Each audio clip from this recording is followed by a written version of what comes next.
So here's the big question we're all facing, right? We have access to these incredibly smart models, but all that power brings a huge challenge. How do we make sure their conversations stay on track, don't say anything they shouldn't, and actually stick to our business goals? Well, that is precisely the problem that Bedrock Guardrails were designed to solve. Let's really break down what we're up against. First, there's the risk of the models spitting out undesirable or even harmful content, stuff that's just plain inappropriate. Then there's the big one, accidentally leaking personal information, or PII. That's a massive privacy nightmare. And finally, you've got the weird problem of hallucinations, which is just a fancy way of saying the model makes stuff up that sounds correct but is totally wrong. Okay, so we've laid out the challenges. Now for the fun part, the solution. Let's talk Bedrock Guardrails. The absolute simplest way to think about them is as a protective shield that sits right between your users and the foundation model itself. Now, this definition right here is super important, especially if you happen to be studying for the AI Practitioner exam. Pay attention. At its heart, guardrails are the tool that lets you control the interaction. You're putting safeguards in place that are custom-built for what you need, based on your rules. It's what puts you firmly in the driver's seat of the entire AI conversation. Theory is great and all, but let's make this real. In this next bit, we're going to walk through a really simple practical example so you can see exactly how a guardrail works in a real conversation. So, check this out. Step 1.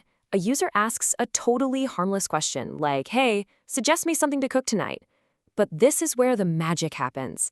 In step 2, your guardrail kicks in. Your policy, which you set up beforehand, sees the topic food recipes and says, "Nope, that's on our blocked list." So what happens? Instead of the model giving a recipe, Bedrock steps in and gives the custom response you created. Clean, simple, and super effective. So now that you get the basic idea, let's dig into the core capabilities. Think of these as the dials and levers you get to play with as an AI practitioner to really fine-tune how your model behaves. So at a high level, you get 4 main superpowers with guardrails. You can filter out unwanted content. You can automatically remove sensitive personal info, that's PII. You can cut down on those weird model hallucinations, and you can even stack multiple guardrails for layered security. Let's break each of those down. First on the list is content filtering. And look, this is about way more than just stopping the obviously bad stuff. Just like in our recipe example, you can block any topic that's just not relevant to what you're doing. This keeps the model focused and makes sure it's perfectly aligned with what your business actually needs it to do. Next up, enhanced privacy. And honestly, this feature is a total game changer.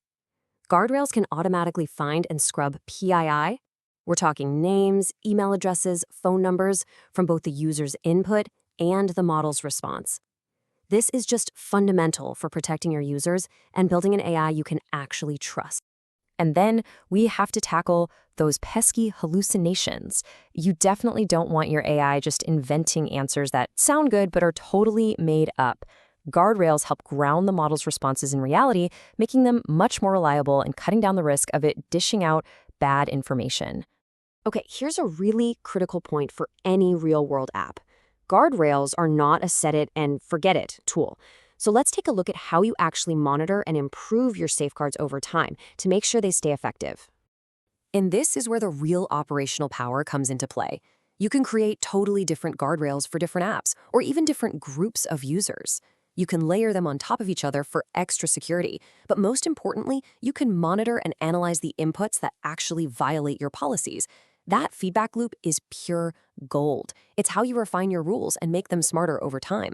So let's wrap this all up with a practical question for you. Now that you understand what these tools can do, from filtering content to scrubbing PII, I want you to think about your own application or idea. If you were deploying it tomorrow, what is the single most critical guardrail you would implement first? That's the first step to putting these amazing safeguards to work.